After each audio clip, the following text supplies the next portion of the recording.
Hello, I'm Cat, and welcome back to the Minecraft update video. Today I figured I'd talk about Minecraft 1.11.0, given that yesterday's Q&A Saturday didn't involve any update stuff, and given that we had an update this week, but it wasn't really what a lot of people expected or wanted, I figured I'd talk about exactly why 1.11 is an update that you could be prepared and excited for, because, you know, seeing Minecraft 1.9 and seeing Minecraft 1.10 seeming like partial updates, it's hard to know exactly what's going on in Bedrock, so I figured I would clear through the mist and explain exactly what's going on both for Minecraft Bedrock and for Minecraft PS4 editions, so hopefully you do all enjoy this video, but let's dive straight into it. So what is with the Minecraft Bedrock Edition naming scheme? First of all, a lot of people just assume, because it's always been that way on Java, and it used to be that way in Minecraft Pocket Edition / Bedrock, that, oh yeah, well, a major version update, you know, a 0.9, a 0.10, a 1.9 or 1.10, that means that you've moved up some significant amount of progress. It's a major version update, and that used to be how things were, but then Minecraft Bedrock kind of switched over, and although they still haven't revealed exactly why they did so, the biggest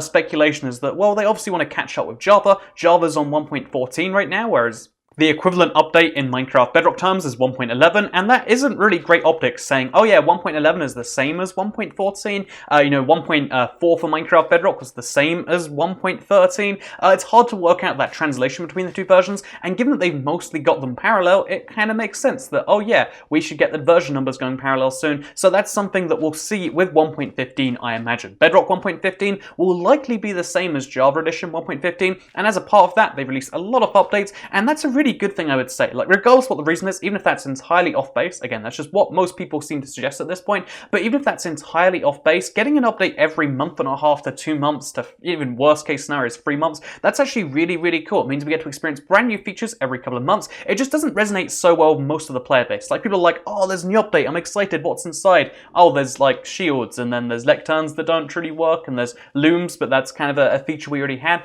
Like, a lot of people haven't been so excited about these last couple of updates, or at least that's how it's been in the comment sections of my videos. I've been browsing a lot of other communities to see if this is true there, and yeah, it's like, oh yeah, there's an update out, that's kind of cool, I guess. Seems to be the new feeling. But the reason that I'm making this video is to let you know that 1.11 is going to be a big deal of an update, and it's PS4 equivalent too. Again, we'll talk about that later, but it's going to be a big deal of an update because this is the official Village and Pillage update. This is going to be the Bedrock equivalent of 1.14, and although some of the 1.14 features came out in 1.8 and 1.9 and 1.10, there is still going to be a lot of stuff that we're going to be experiencing for the first time, and let me explain to you why I'm excited about 1.11. That's kind of the thesis of this video, because if you don't know, 1.11 is going to be the update that changes villages and villagers forever. Like, the very concept of village is changing entirely. They're going to look entirely different. They're going to have different spawn points. They're going to have different buildings. You know, you saw in the video I recorded on Tuesday when the update just came out, but you saw in that video that, like, oh yeah, wow, these villagers can have 3 blacksmiths sometimes. They change entirely. Their gameplay function changes entirely. The way villagers work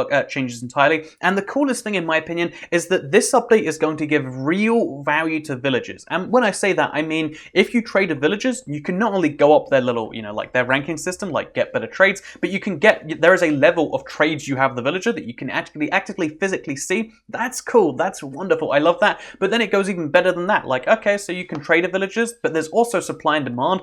This is a brand new system that means that instead of trading with a villager 7 times or whatever, and then they run out of trades until you do other things with them, once you trade that 7 times, they run out of their supply, they can go off and they can resupply, and the cost will go up if they don't have enough. But like, the fact that there is actually a way for villagers to replenish their trades means that they'll be more useful in this update, you know, beyond the fact that they're already more useful, and the way villagers work will be more practical, will actually reflect how things work. Villagers are getting a huge update to their eye, they're getting a huge update to their appearance, they're getting a huge update in terms of their functionality, and the best bit, in my opinion, is 1.11 is bringing in villager raids, or pillager raids, whichever way you want to say it, but they're bringing in not only the pillager mobs themselves and the pillager captains. These are going to be a brand new type of pillager that you can find in the, obviously the pillager spawn points, you know, the big buildings outside the villages, but you can find them in these big pillager towers, and the cool thing about when you kill them is they'll give you a kind of quest in Minecraft. Like, I love the idea of like content in Minecraft that gives you the ability to choose to do something. It's kind of like a new boss battle, because when you go to a village with that, you obviously activate the raid, and when you beat that raid, you get the hero of the village effect, which allows you to trade with the village even better. I love that gameplay loop idea. I don't know how often I'll do it in my main survival. I know it will definitely play into like, oh yeah, you start a new survival world, you need to get some good trades. Why not go off, kill some pillagers, come back to the, you know, come back to the village, kill some more pillagers, and then obviously get rewarded for that. If you're doing certain things, I know for speedruns and stuff, like I think that might really play into it. I don't know for sure, again, just yet, like it's something I want to play around with, but that's super fun. The idea that there's a new rare item, the Pillager banner, which exists as its own unique thing, like, okay, that makes new museums and stuff more exciting. The fact that on top of all of that, the new textures will actually finally properly work. So instead of right now where 1.10 has like half the new textures, the whole game will have new textures. I want to see how people react to that. This update is going to be exciting because it's not just a few features here and there, it's adding all of the features which have previously been in the experimental gameplay tab, and it's putting them in the base game. So all the new crafting blocks, they're gonna be there, you know, like that gives you so much more reason to make a house with actually different rooms. Right now, what do you need? A crafter, a smelter, and then sometimes you put some weird redstone contraptions in there. There's gonna be real uses for your Minecraft houses. There's going to be real uses for Minecraft villages, and although it sucks because, you know, the how to make a, Minecraft village into a fascist slum party state, that's not going to be quite so true anymore. There's going to be some changes to what you need to do there, but like the fact that there's going to be a whole new mechanic to play around with, that's something that I think is really a game changer. And on top of that, I should mention that, like, okay, so it's kind of cool by itself that, like, okay, there's new textures, okay, there's new blocks, there's new items, there's new villages, that's going to change entirely, but also the seed finding game. I love Seed Sunday. A lot of people recently are loving Seed Sunday. You'll love it when it comes out later today, I hope. But, like the seed finding game is going to change entirely because the range you find in villages is even better. Previously, again, I think they should do this for every structure, but the villages before kind of had like, okay, you can find some variety, but we always know what you're going to find. There's going to be a huge variety of new things to find. I'm looking forward to exploring the seeds in this update. It's going to be great. I could do it in the beta, but again, I prefer to wait for these things to be like properly out there. That's going to be fun. That's going to be exciting. And on top of all of these features, just remember, when there's a major version update, it's not just like, oh yeah, 1.11 is just kind of like these other updates. They have a couple of new features, but also the bug fixing game is on a whole nother level. So there's a bunch of bugs which have been around for like literally months now. With Minecraft Switch, for instance, I run into so many of these, performance-wise, but also I can't download my world. The reason that tomorrow's Let's Play is going to be so rough is because I have to play it on a realm. You can't download worlds right now because there's just weird bugs regarding that. Like, so many of the weird bugs are going away, including one of my favorite ones, or least favorite ones, depending on how you see that.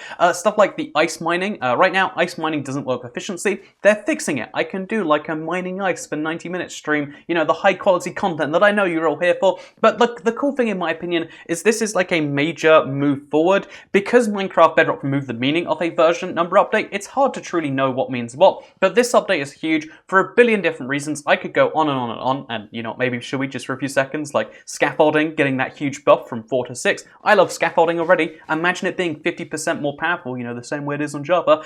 Stuff like hoppers, putting hoppers underneath, of course. Not only like the brand new composter blocks, but also you can put them under furnaces in this update and actually collect the experience. There'll be a way to go from level 0 to 30 in normal survival fairly easily if you just store that XP a really long time. There's going to be a lot of fun things to make in this update. And yeah, 1.11, it just sounds like it's another version update number. And again, I personally think that's a flaw on the Bedrock teams, or whoever names the versions, which I guess is just the Bedrock team generally. But it's a shame that like people lost track of what actually an update really means. But this is going to be a big one. This is why they call it Village and Pillage, but it's also 1.11. But the Village and Pillage update, regardless of your platform, regardless we're talking 1.14 or 1.11, it's going to be a big deal. But I said I mentioned PS4, I left you hanging the whole video, so what's the scoop with that? And this is one of the other reasons I think this is kind of cool. Because this is a major version update thing, this means that for the first time in quite some time, Minecraft will be the same across all platforms. So there will be a couple of weeks delay between, because usually Bedrock and Java try to synchronize updates to come out roughly the same day, like 2 or 3 days apart, but Minecraft PS4 is a couple of weeks out there. They have certification they have to go through, they have to wait till the update's truly finished to decide what they're going to put in there, but basically,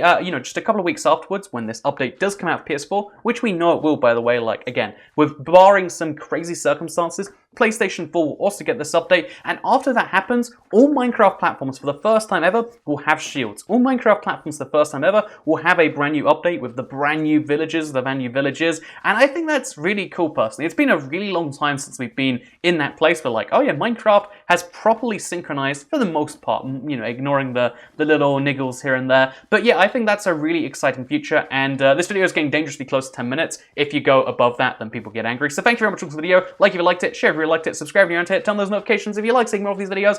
And tomorrow's video will be the last time you have to hear this microphone. It's a lapel microphone, whatever. But yeah, this is the last time you have to hear that in tomorrow's Let's Play. So don't worry, it's going to be soon to be gone. Okay, goodbye.